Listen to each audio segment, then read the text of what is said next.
Because there's the three approaches to value, and you can use any three on any property. It's whether or not it's applicable. And what makes it applicable is, can you get the market data, to make it work, and then there's the reliability. You might be able to get a gross rent multiplier on a single family home in a predominantly owner-occupied neighborhood, but then if you're sitting there saying, well, I got 5 rents, it's kind of like, well, is that a market sample, or is that just, shooting fish? So that's the analysis part of it, is that, so like for me as an appraiser, if I went into a neighborhood that was predominantly owner-occupied, and it was a rental, and they're asking me to do an income approach and do a gross rent multiplier to figure out what the value of the property is, and I come up with 4 rents, I'm going to tell my client, say, this is not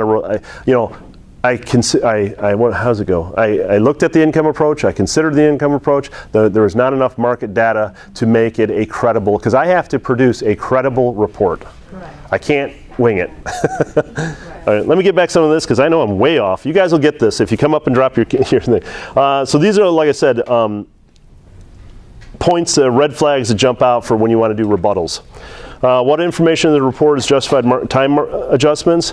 Reason I put that in there is if you have a time adjustment and there's no information, that's to me a red flag, just because there's so much readily available information to do time adjustments. Location, is the city or neighborhood or street? That, once again, that has to do with that market segmentation. Large size adjustments are hard to support, and also I know it's a Fannie Mae, Freddie Mac guideline, and I can't remember if it's 25% or 20 or 25% off. It's really, what it's saying is you really shouldn't compare them. They're not apples to apples. You're not going to compare a 1,500 square foot house to a 3,000 square foot house or a 2,500 square foot house. And I know it's a guideline you might be able to get from your lenders that I think it's either 20 or 25% off. Then it's a red flag to say it's not a comp. Condition versus quality. Is the appraisal clear about the difference? So quality, the way to look at this, quality is the quality of the materials used. Condition is the wear and tear. So you want to make, if there's any question about that, that's where you can look. I think a lot of them in your typical tract homes, the differences have come up in condition of the property, not the quality, because most of them are all built the same way. Where it makes a huge difference is Los Altos Hills, Palo Alto. You can have, it will make a huge difference in price if the quality of the materials used in the house are Saratoga, are subprime. If it's slapped together in a nice neighborhood, it will reflect in the sales price. Yep. Not bracketing the subject property. This is just an appraisal practice. What you really, all that is doing is, for example, in square footage, if you're doing a 1,500 square foot house, you want some that are a little smaller, some are a little bigger, if you can't find one that's exactly the same. And that's for almost all aspects of the house. You want to have, just bracket it, give an idea. Because like I said, in the real world, you rarely, if ever, find a model match. Pictures do not match the subject description. Photographs of comparables will reflect properties that are superior or inferior. You all use MLS listings, and I appreciate all you realtors who put as many pictures in there as possible. If I can't see the house during actually an open house, I really only do the ones in Campbell, and I haven't done a lot in a while. So I really appreciate those pictures, and that, to me, that's one of the biggest things, I'll ask you guys, is that one of the biggest problems you have is with appraisers is, the subject property is beautifully remodeled and the comps used are just run of the mill?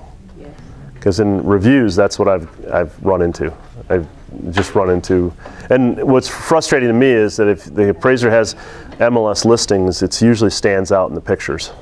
Photos don't always show the quality of something. That's true, but it's a starting point. It's better than 15 years ago.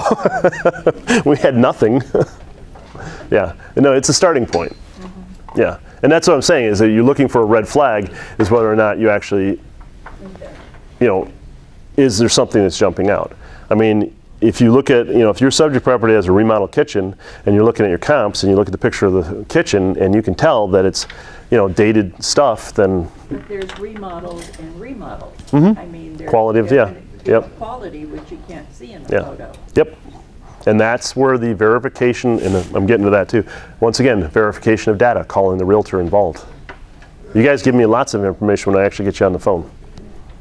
You always tell me what's good and what's bad. Now, I will say I take it with a grain of salt, especially if I'm asking you about your current listing. Did you see that segment on the news? This is a digression, but the realtor in Southern California, where he touched up all the photos, and he had tile countertops, but in his photos they were granite, and he did the landscaping. Oh my He God. did the whole. Oh, I thought he was Yeah. extremely clever. Yeah, appraising has become very easy with Photoshop.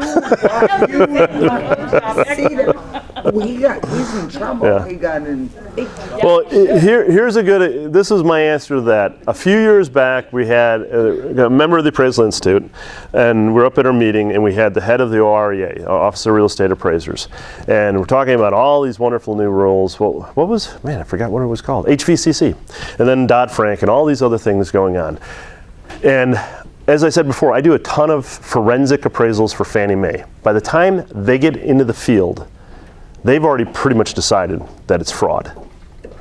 So the question the head of the OREA said is, hey, we got all these great rules and everything. You guys think it makes a difference? And all of us in the room said, no, doesn't make a difference. And he also said, yeah, I'm preaching to the choir. You guys are actually members of the Appraisal Institute. And it doesn't make a difference. If somebody's going to commit fraud, they're going to commit fraud. I mean, I had one of the appraisals, one of the worst ones come out just recently, came out to me, and it's amazing to me because of our MLS listing, and it goes back so far, and you have digital pictures still. So I got the report. All I did was run the APN, or the address in MLS listings. It pulled up the original listing back in 2006. It said it was a garage. It had pictures of it. It said it didn't have hookups. It was a lot and had a garage. And I looked at the appraisal they sent me to review. They appraised it as a 3-bedroom, 1-bath house. And what was truly amazing was the picture they had of it was the neighbor. So I drove by. I could still recognize the house. So it's like, it doesn't matter what the rules are. If somebody's going to cheat, they're going to cheat. Yeah. We're gonna get to the points of income first and the post of person time. Yes, I can do that. Okay, and then pictures don't match. Oh, photos reveal items not disclosed in a report. Oh, this goes back to one of my points. All review appraisers, and you guys probably do it now, everybody uses Google Earth. You immediately jump on, put the address in, and you get an idea and a feel for the neighborhood, and you find very quickly any external obsolescence. And what I mean by that is like gas station next door, railroad tracks, freeway. It's like if you're not using Google Earth, which you guys probably are because we're in Silicon Valley, you're missing out, because that is exactly what I do. An attorney will call me, I'll say, give me the address, and I'll just look at it and then I'll pull county records.